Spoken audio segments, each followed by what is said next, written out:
кой танцува по-добре ирландски танци? Българи или солистите от световно известната трупа Lord of the Dance?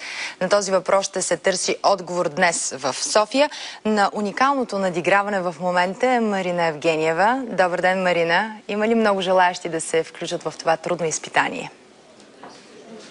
Добър ден, тук сме в една от ирландските кръчми в София. Да, има желаящи да се съревновават с солистите от Lord of the Dance. Тук до мен е Станимир Янков, който от танцов клуб Келтски Феникс. Как приемаш това предизвикателство?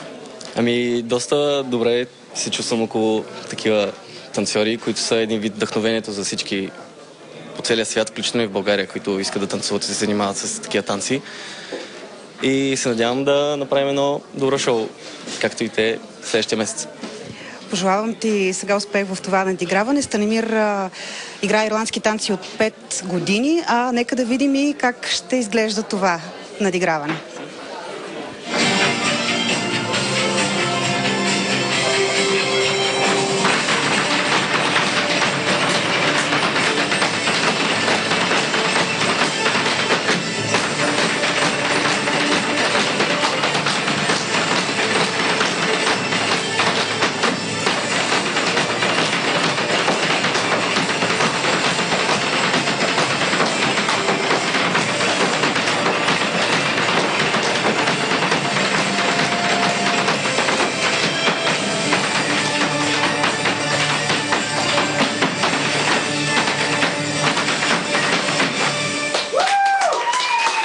Такава атмосферата тук.